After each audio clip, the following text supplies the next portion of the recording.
Hi, Yadi here again. I'm an organizational psychology practitioner and founder of Hardcore Soft Skills. And today on this podcast, we're going to listen to part two of my conversation with Dr. A.C. Habtewold. So, in the previous episode, we had a conversation where we talked about what I thought were the top skills for tech professionals. And in this episode, we're going to focus on him and his journey, as well as get some lessons from him in regards of what are those skills that we need and how to practice and master them. Let's listen to this LinkedIn Live episode.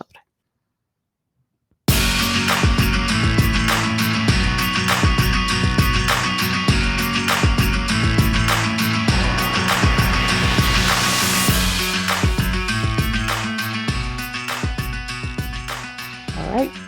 And we are live. And thank you so much if you're joining here from LinkedIn Live. And welcome to another episode of the Hardcore Soft Skills Podcast Live. I am here in another conversation because this is part two of a conversation I had with Dr. A.Z. Habtewold. And we are going to talk today more about top skills for tech professionals. And just in case you didn't hear the previous conversation, so he is a leadership coach, soft skills coach, and author of multiple books, including one that came out a while back in terms of soft skills. So welcome to the show. Thank you, Yadi, for inviting me. And we had a wonderful conversation last time. This is the second round, and it's gonna be great. And I'm happy to be here. Yes, and in the first part of the conversation, I had the opportunity to talk a little bit about my background and the kind of the interest on soft skills. Now we want to learn more about you.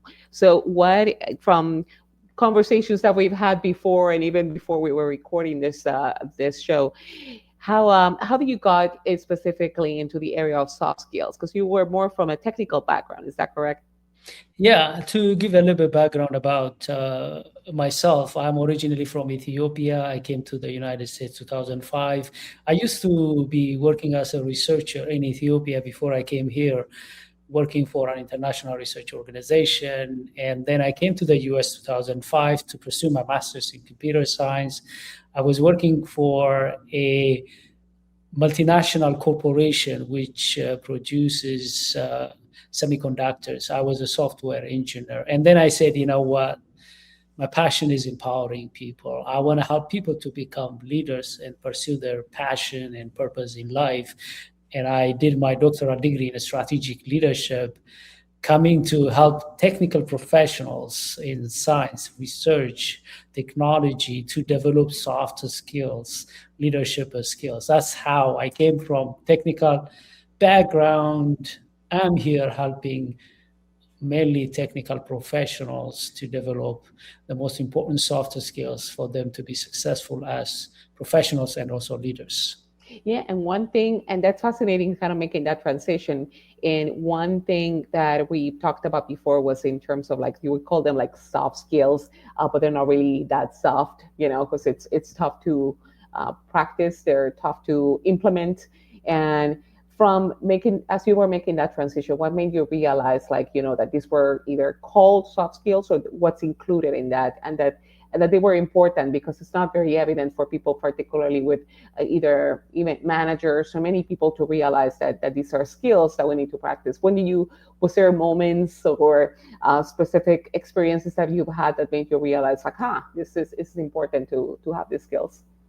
I've had so many aha moments. It didn't happen just like one shot because myself, I had blind spots. I was a technical professional. I didn't see the importance of communication, emotional intelligence, my ability to work with other people, get along, negotiate. I didn't know all of that. I was winging it. And at one point, I could realize that I'm not getting what I wanted. And it led me to figure out that maybe I'm lacking something which is not in my profession. That's when I start to go back and look at what was going on. For example, when I was a researcher, I could see that there are off chart researchers, and they're not really the decision makers. They bring the money, they structure the research, they have the models, they do everything, but somebody is the main author and presenter of their results because they didn't have the softer skills. They were not leading departments, they were not leading projects and portfolios. Even if they are the ones bringing the money, the ones who do the hard work, they have the technical skills, the know how, but they didn't have the softer skills. I also start to research to see the importance of these softer skills. I could be able to see, okay, we have Steve Jobs here and Steve Wozniak here. Uh-huh. Oh yeah, the two Steves. Mm-hmm. You could clearly see Steve Wozniak, he had off-chart technical ability, but he didn't have the softer skills, the Yeah, marketing, the branding, the communication. But Steve Jobs, he had a little yeah, bit tech background, but every time he was given assignment, technical assignment, he used to pay Steve Wozniak. yeah, He had some ideas at least to take those assignments, but he used to hire Steve Wozniak to do the yeah. technical stuff. But when they came together, we know where Apple is. Those research, those observations finally led me to realize that more than my technical skills, soft skills are very important. Mm. What's very hard for me is to help other people see that. Some Yeah, people think, oh, these soft skills, they are luxury.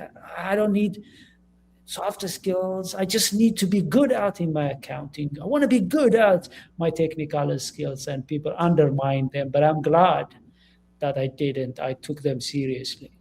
yeah, and that's important that you mentioned that because as you were mentioning earlier that you're from Ethiopia and and myself from Puerto Rico, and in the sense of the just the cultural differences and just realizing that perhaps it could vary by culture the importance that we place on soft skills, but perhaps not, because even working in the States for a while as we have been, we also see that there are some people that may see it maybe per industry differs. But how do you think uh, do you think it varies by either culture or by industry that we don't realize that it's important to take like deliberate effort to practice these skills?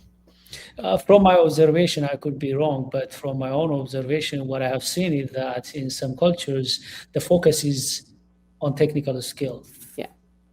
In some cultures, you see that yes, they have technology, they have technical abilities and capabilities, technologies, but they overlay that with management principles. They add into that softer skills, leadership. That's why we see some cultures are enjoying success, partly because they take non-technical skills very seriously. They want to make sure that there is productivity. They want to make sure that people are performing. They want to make sure that they create system and so on. Not the technical aspect of it, but managing those infrastructures, the systems and so on, using those softer skills that are going to help them produce, over deliver, and be successful. In some cultures, I can give you an example. For example, if I set up a workshop on accounting or how to use a software from my community, I get a lot of people signing up for that. Mm-hmm. Yeah. Yeah. If I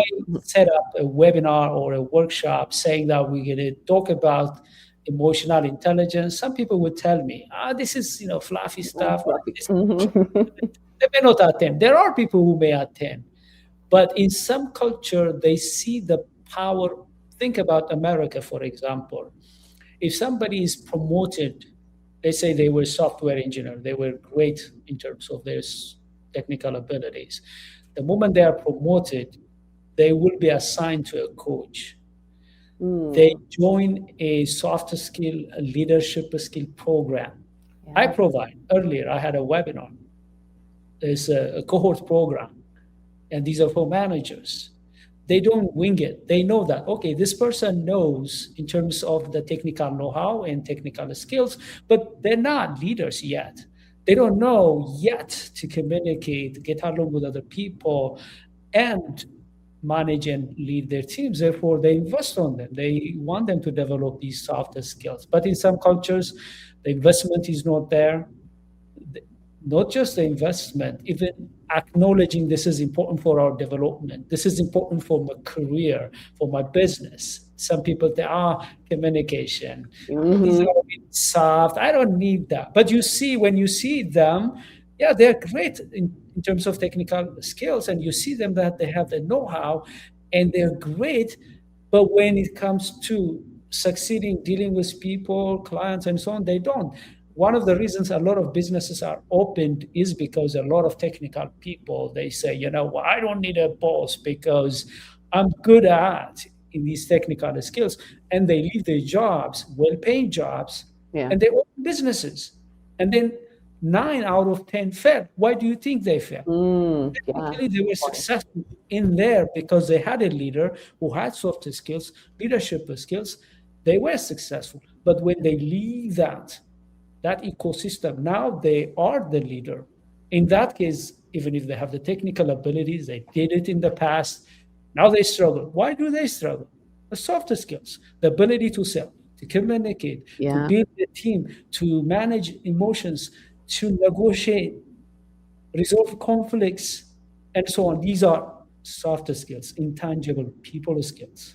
Yeah, you make a great point there about it's not just like necessarily like managers who need to take them, and when you become like you assume a new role, it's important for anyone, particularly if you say, you know what, I'm just want to do my own thing, and in order to be successful, you still need to deal with people. So therefore, you need to have the people skills for that. So, great point. And now that we're talking about skills, now let's get it more into depth into so we can get a little bit more understanding of the of tactics or tools to improve in specific skills. But first, let's talk about what are the top three skills that you think are super important right now, and then let's delve into how can we make like little improvements on each one of those.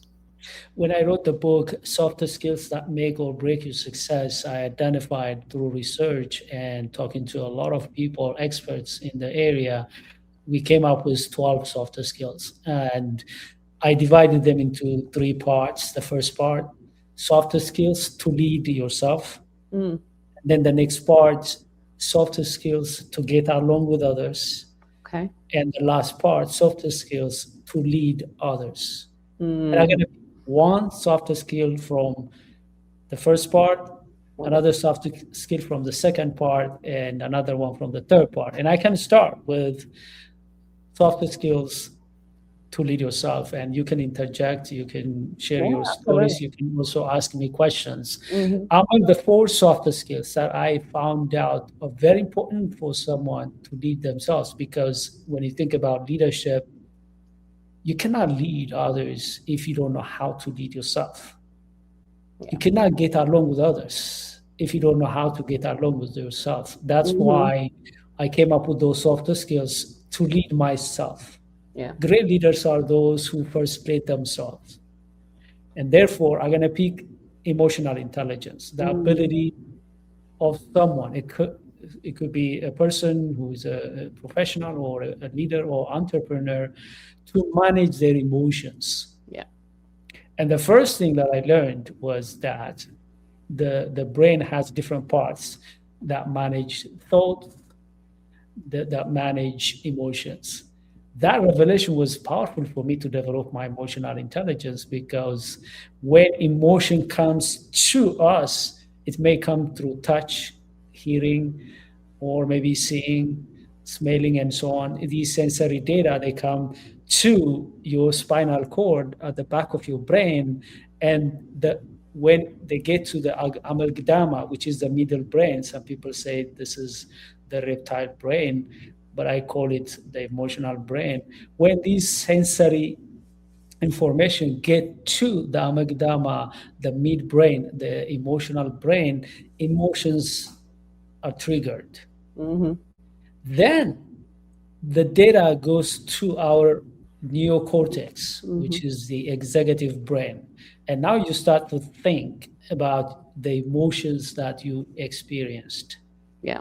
When you have high emotional intelligence, what happens is that the two parts of your brain communicate very well, which means you have well established neural pathways between the amygdala, the emotional brain, and the 4E brain. And you can easily manage your emotions. That knowledge was transformational for me Mm, because, first of all, I cannot control my emotional brain, which is far away. It functions subconsciously, but I could control what I think, which mm, is in the neocortex. yeah, And if I want to manage my emotions, I have to know what kind of thoughts I should have yeah. to change that emotion because I cannot deal with that emotion at that deeper level. Let me give you an example. Let's say that two people they were watching TV and there is a news, and the news, for example, is about an economic meltdown. Both of them are hearing this news. And the first thing that happens is that the sensor information that's coming from their ears Mm-hmm. and from their eyes going to the spinal cord at the back. And when it hits Yeah, their amygdala or the emotional brain, what happens? The first thing is kind of like panic. yeah. It's like, oh, I'm gonna lose my job, or my business Mm-hmm. will go down, I will be in trouble, my family. That's the kind of panic fear that may surface. Here is a trick. Let's say one of them have high emotional intelligence. They felt the fear. They cannot avoid that. Of We're course. humans. We are emotional beings. That person felt that, Mm-hmm. and then they use different thoughts to contextualize what's happening. They could even say and tell themselves, look, we are in an economic meltdown. It's going to affect me, my Yeah, family, my community. But what can I do to leverage this? yeah. Not only survive, outlast this, how can I become better in the aftermath of that economic crisis? Mm-hmm. Now you see the emotions start to change. Rather than being desperate, Yeah. this person start to feel hope and overcome fear. The other person, they say this person doesn't have any emotional intelligence or very dwarf kind of emotional intelligence. This person Mm-hmm. may not get out of the middle brain, the emotional brain. Even if the information get to the neocortex, the Yeah. thought could be led by the emotion Yeah. and filled with fear, further Yeah. fear. Of Oh course. my God, even imagining what bad things could happen. Mm-hmm. That may not happen. What do you think gonna happen? Because the two parts of the brain communicate, you Yeah. are reinforcing the emotion of fear with Yeah. more thoughts of fear.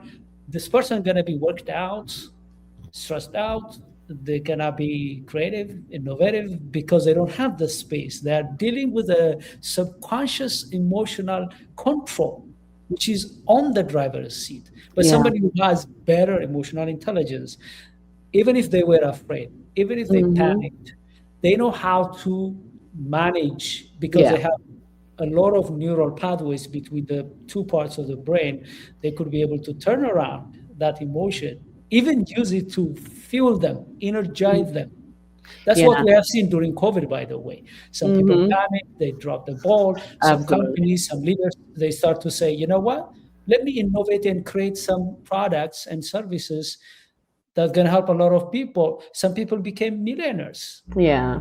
Yeah. People added value and became better in the midst of that scary Mm-hmm. difficult moment, while some dropped the ball, even lost businesses and so on. I empathize that. That was a very bad time for Yes. all of us. Yeah. But some Absolutely. people, they didn't allow the emotion to govern them. They got some space. They knew how to Yeah. manage emotions. Yeah, and you mentioned something very important there about the naming the either naming the emotion, naming the situation, recognizing as you say, and then going into the kind of choosing the reaction. And of course, it takes a lot of practice because we're not robots, but it's but definitely something a very important skill to continue developing. So, good example there. Let Now, me let me give you one tool I use on a daily basis, which may help people. I have this tool called, which I also share with my coaches and my workshop participants of emotional intelligence. I have emotional intelligence certification, and I provide trainings and yeah, coaching on emotional intelligence. The tool is called PFAT. We share that to our audience. okay, PFAT means Every day I stop maybe a couple of times and check myself. And I say just PFAT. It could be just by myself. Nobody hears me around me. PFAT Mm-hmm. means what my physical body is telling me. P for physical. What's Okay. my physical body is telling me? Am I feeling hungry? Am I tired? What am I experiencing? Physical? Am I kind of like uh, tight, Mm-hmm. relaxed? Yeah. And then the F is for the feeling. What am I feeling? Am I feeling fear, excitement? I want to know that. And then the the A is PFA. The A is how am I appearing to other people? Sometimes you may not know how you appear to people. You may think you are excited. Maybe you're not excited to other people who are looking at you. I want to make sure that how I appear to other people. And T is where is my thinking? Okay. I do that on a daily basis, multiple times. And sometimes I catch myself, for example, stressed out. The Yeah. first thing I say, what is my physical body is telling me? I could see some kind of tightness, and then what am I feeling? And I Yeah. see that I'm kind of like suppressed and depressed, and then I see that I'm appearing frowned or just Mm-hmm. tight, so on. And then I start to evaluate my thoughts. Maybe I'm thinking something that's stressing me out. It could be from the news I Yeah. heard or conversation I had earlier. But since I catch it and since I use PFAT, what I do is, like I said, I change my thoughts because that's where the control I have. I don't have direct control with my body, my emotions, and the way I look. But the moment I change my thoughts, where I have control, I start to see change in my body. I start to That's see wonderful. change. If people practice that on a daily basis, what happens is that, yeah, you're going to feel tired, you're going to feel irritated, angry, frustrated, depressed, whatever, but at least you are Mm-hmm. self-aware and you have a chance to turn them around if you know how to use your thoughts to Yeah. change your Totally. thoughts and to That's change what. your emotions. So PFAD physical, and it was the F for feelings, and A for what was it again for How do I appear? A, appearing, appear. How and do I then appear to other people? T for And thinking. T, Okay, yeah, what am I thinking right now? And then I wonderful. change that thinking and everything may change. That's awesome. That's a great tool. I need to start integrating it right now and kind of remember that acronym. That's wonderful. Now let's go into the other parts. So we've talked about leading yourself, emotional intelligence, and you gave us that tool. Let's go into the part of leading others. Was it that what would you Second one suggest it is getting softer skills to get along with other to people. And get along with others, not leading it? I'm gonna Yes. choose communication. I believe that communication makes or break in our ability to get along with other people. Sometimes you may have good intentions, you may have great things, you may have great products, services, but if you don't know how to communicate those, you may not be able to get support. I love what Les Brown, one of my favorite motivational speakers, said. He said that communication is the number one tool to succeed in any endeavor. If you are great and effective in your communication, people write you a check, vote Mm-hmm. for you, support you, buy your product and services, and join your cause. The key thing in communication is sometimes when you think you're communicated, maybe you're not communicated enough. There is a quotation, I don't remember who, is the fallacy of communication is the thinking that we are communicating Mm-hmm. because Yeah. we think communicator, maybe we are under communicating. This is very important first. The second thing is that communication is not a one-way street. As much as you have to communicate, you have to listen.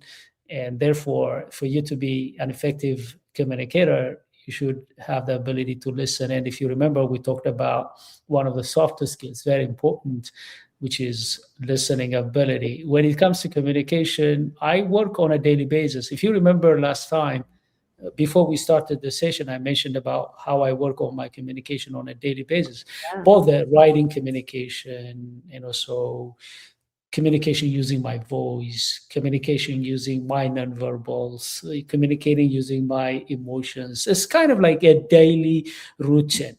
At this point, I coach and mentor other people and provide training on how to present in front of the camera, in front of an audience. Last week, I had a 2 day presentation skills webinar with managers. I'm at that level, but I still work on my Of communication. course. And one of the ways I improve my communication, refine them, is to use every opportunity. Before I came for this conversation in this podcast, I was thinking, okay, what are the areas where I'm working right now to improve and get better? And I want to use this opportunity to improve those. If people use every opportunity, I remember I had difficulty to make eye contact because culturally, back home in Ethiopia, we don't make eye contact, Mm, especially with somebody elder than you or somebody who's a boss or your leader or somebody opposite sex. You don't make eye contact the way you do in the United States. It yeah, was hard for me. And my mentor was telling me, hey, go out there and practice. yeah. And I go out for lunch, I go out for coffee. People don't know what I was doing. I was sitting there eating or drinking, and I'm making eye contact with this friend. I make that Ah, eye contact with that friend. I was practicing. They didn't know.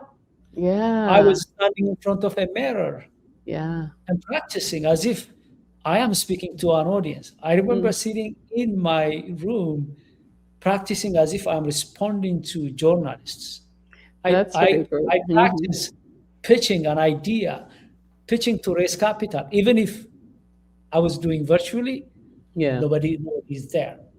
And yeah. people can use every opportunity. They can go also to Toastmasters or find other platforms to practice. It's about the game of practice.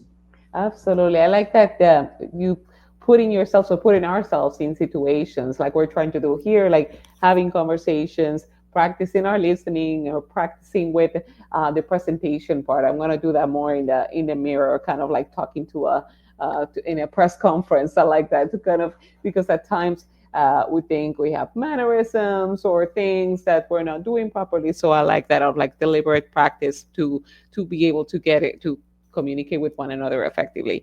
And So also, I record and watch myself. Sometimes you yes. will be surprised. Mm. And sometimes I record myself, send to somebody else, and they give me feedback. Yeah, no, that's great. And sometimes it's something we need to learn and we want to hear. Even as coaches and trainers, we're constantly we know, understand the need to practice. That's great. So the last skill, because we've talked about leading yourself or getting along with yourself, getting along with others, and how about the part of leading others? What's the top skill there that you think we need to practice? I will pick negotiation. And one thing I learned at the early stage of my work on my softer skills was a lot of people think that we're not negotiators. We think that negotiation is for Democrats and Republicans and Mm-hmm. negotiation between them, or Israelites and Palestinians negotiating, or you don't need to worry about negotiation unless you are a lawyer or unless you are a leader of a union. But I realized that on a daily basis, we negotiate. We negotiate who gonna take out the trash, who gonna take the All the kids time. to school, where do we go for lunch? We negotiate on a daily basis, but we don't believe we're negotiators. That's gonna rob us a lot of stuff on the negotiation table. People come to me and tell me, AZ, I should have got that promotion. I should have got that project. I should have got that project or that whatever they're looking for. And when I ask them, what have you done to get it?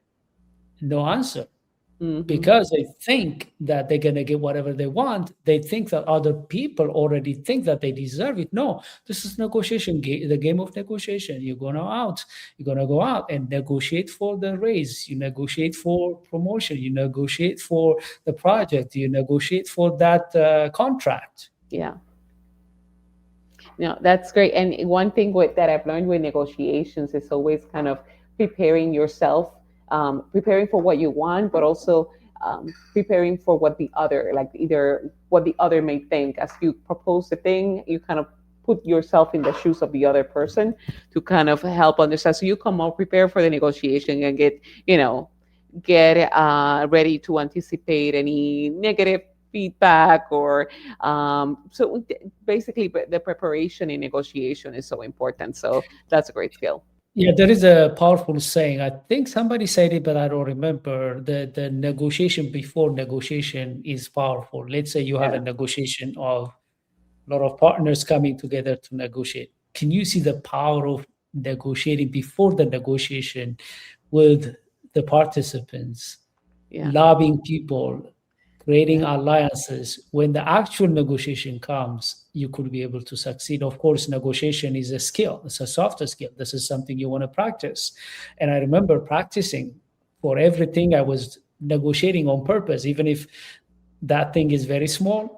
Yeah. Now I negotiate on purpose. If I'm Oh, going out to meet someone, I believe this is negotiation for me.